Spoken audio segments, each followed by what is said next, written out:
Hello, everyone. Hope you are well on this early Saturday morning. Here it is cool and rain, or I would be outside right now.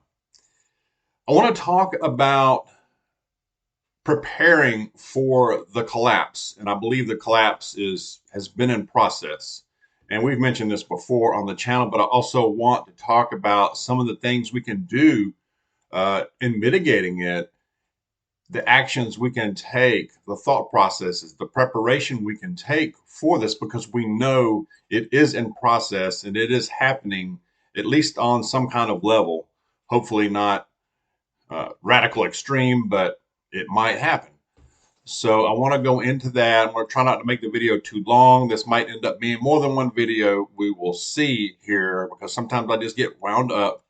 I also have a really good, I have two actually bonus verse. I'm going to have two passages that I will share that I believe that somebody needs to hear out there. So let me know in the comments on that. But first, I saw where you may have heard this already, but 50% of Americans are worried about the safety of their money in the banks. That's very understandable. Things can change very quickly. So I believe we need to keep a close eye on what we have in the banks. If you're even still using them at this point, we still do here, of course, but we're keeping a close eye on it, because unlike the 1930s, when things were probably developed a little slower, now in the digital age, everything online, or a lot of things online, things can change very quickly. Money can be moved within seconds. So we need to keep really aware of this, y'all. And I'm watching it too. And we'll do my best to bring you updates on this kind of stuff. Okay. If we look at what's going on, not just to our nation, but I think it's global. And I hear a lot of people increasingly talking about leaving the United States. I see videos about it, whatnot. But on the one hand, I understand the thought process. Thinking about it, I think is totally fine. And if that's your thing to leave, and if it works out better for you, everybody's situation is different. Then, hey, more power to you. Good luck. God bless you. Here, we're going to stay. We are going to stay here. Um, this is where we have grown up. We were born here. We were bred here. This is our country, and we're staying. And we're going to do what we can to make it the best that we can, the best best as possible. And I think it's important to stick to your values, stick to your faith, be the example. Don't follow the crowd. Necessarily, and the crowd we're seeing that we see increasingly, that's not the way to go. We need to stand up for our traditional values, and like I said, our faith. And no matter what the popular culture is at the time, or the trends, we have to be above that, and set an example, and be humble, and extend out that grace. But at the bottom line is to stick to our convictions, stick to it, and stand up for it and be firm about it. I think a good example is the Bud Light thing. As we know, the commercial uh, campaign they decided to go with, talk about a backfire. It was really dumb to begin with. I mean, if you look at the clientele of Bud Light, and then you went in that direction, I mean, what a backlash. And that's a great example. And then look what happened. They went a total reverse and did commercial that is very patriotic. It's a good commercial, but I think that damage is done. That's just me personally. But I think that's just a perfect example of what can happen when the people, when you stick to, uh, your traditional values, your what is right, and your faith. So that was just on my mind. I wanted to share that. But if we look at what's going on, like I said, I think it's global. But I know, here what we're seeing is, if you look at I was just jotting down notes, and, recession that could very well lead into a depression, or worse, hopefully not. We have a financial slash banking crisis that is ongoing in front of us. We have an invasion from the South that I believe is about to accelerate on June 1st. And it like no other. And I believe that is an underrated event that is going on, and that I think could not just fundamentally change, but just make uh, a lot of this country very unrecognizable. I really do. I really do. That is a serious thing, a serious crisis. Drugs, mental health, homelessness crisis. I lump them all together. It's got kind of all intertwined, but that's not getting any better. It's difficult to know what the real answer is, other than back to basic values, back to the basics. The constant threat of war on a wide scale, and that would affect us here on our soil. Societal collapse, the rising crime that is really out of control. I believe it is. I believe it is largely satanic. It is an attack, especially on this country in the West, North America, and with the help of many humans, and many in the that are in the clergy. You know, where are the pastors? And I know there are some out there. I know there are good ones. There are some good ones out there. Where are they? The ones that have the big platforms, that have the big voice, the big name. We don't see enough of it. Lord, we don't. Many of you in the comments have said that they believe that the Antichrist is currently alive and on the scene somewhere, maybe not revealed yet. I tend to agree with that. I really do. I know yesterday at my work, the bosses are making a point of telling us to be extra careful out there in the community. We are community based. The team I'm on is community based. We do our work out there. We see our clients out in the field, out where we meet them literally and figuratively. We meet them where they are. And they are making that extra point to tell us to be careful. And if a situation doesn't feel safe, if your senses, you know what I'm talking about, your senses tell you this doesn't feel right now, and I sense danger, to not push it, not push that envelope. And we are definitely do that. That's kind of how I've operated. I have probably, Mrs. Dawkins can tell you, I've probably taken some risks that I shouldn't, as well as some of our other team members have. But we are being very careful about that and not doing that now. We have to be safety first and hyper aware. And they were telling us you need to be very aware. And now, when that's happening, I know they're telling us from a safety standpoint, and as a precautions. But when you're hearing that, then that does make you really think.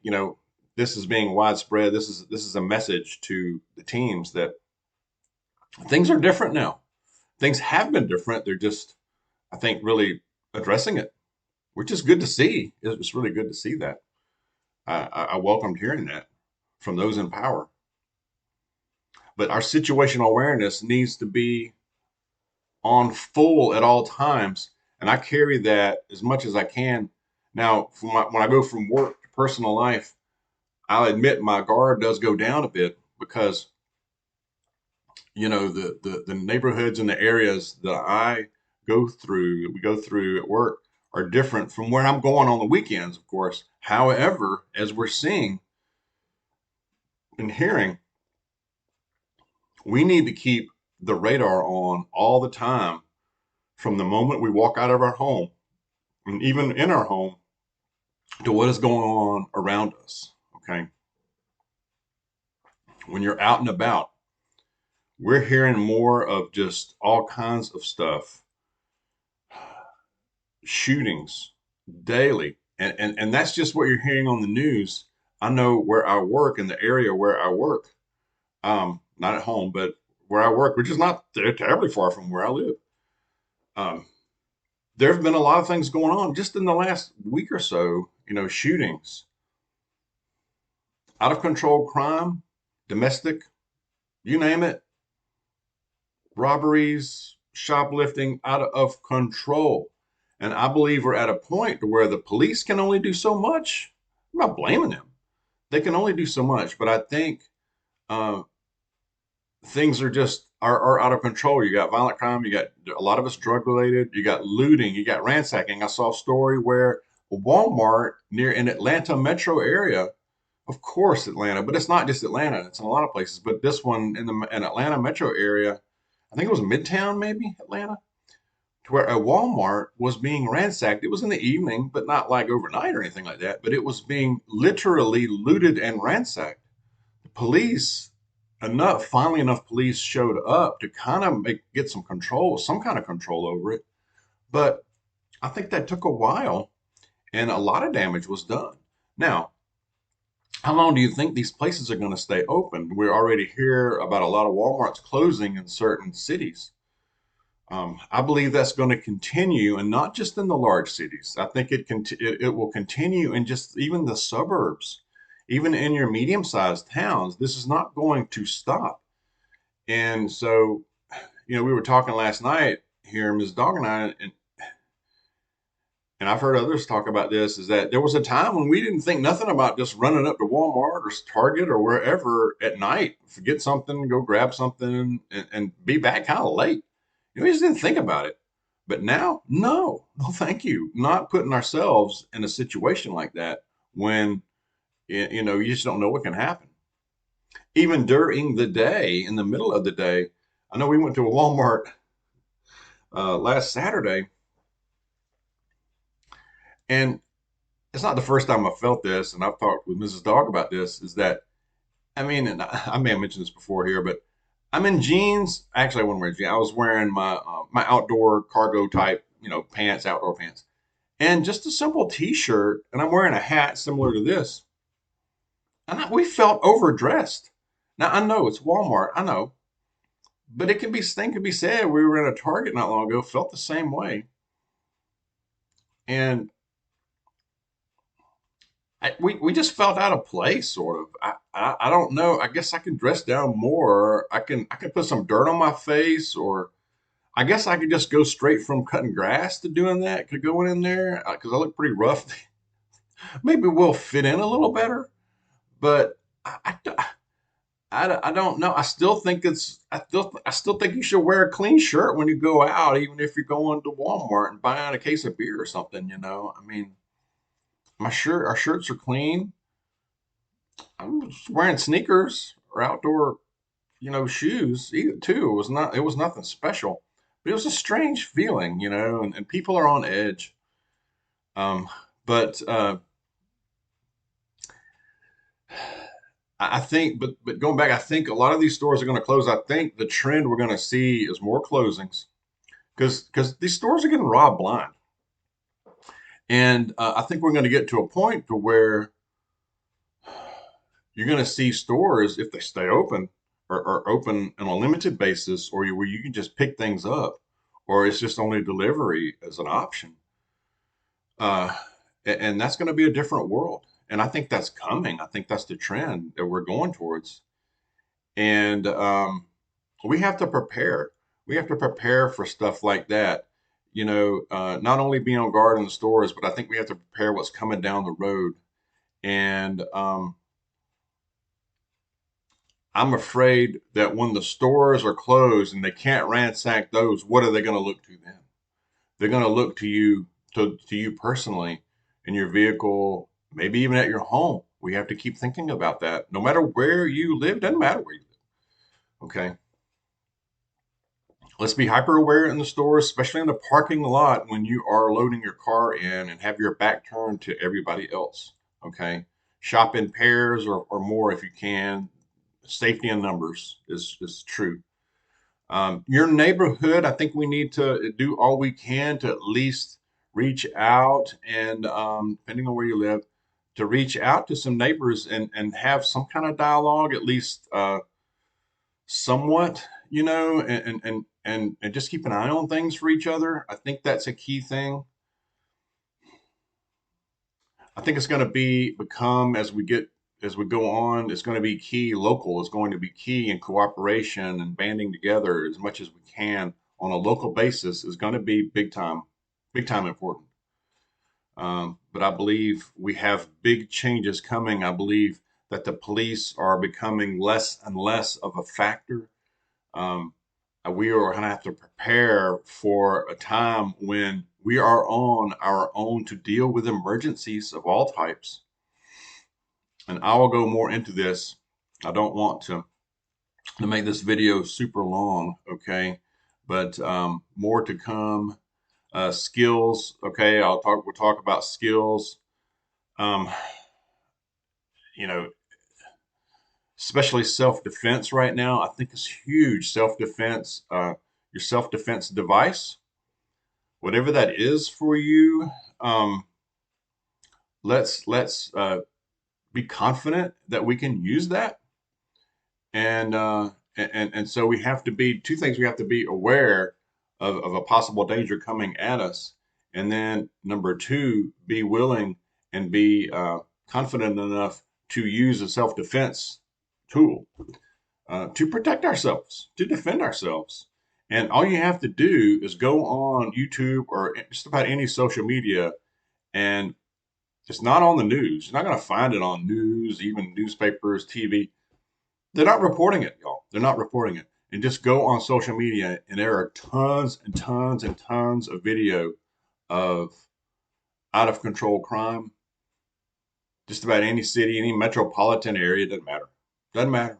Even in rural areas, do not let your guard down. Okay. Okay. I have two very good passages that I'm going to share.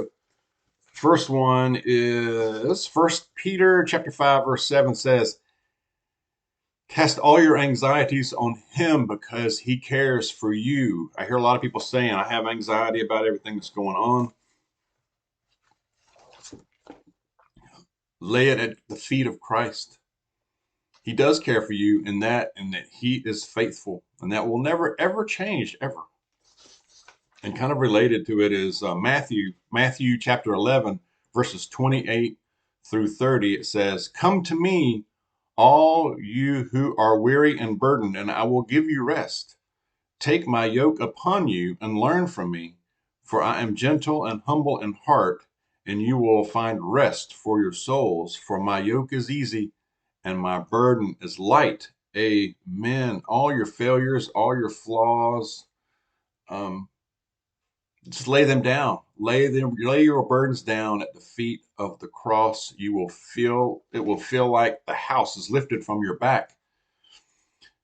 The invitation to Christ is there for everybody. We just have to accept it, that he is our savior and our rock and redeemer.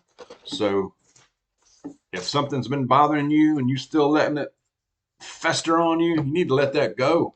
If you've accepted Christ and you've prayed, you are forgiven. It has been whitewashed. Forget about it because he's forgotten about it. That's what it says. So share your thoughts. Let's stay safe out there. God bless you. See you soon.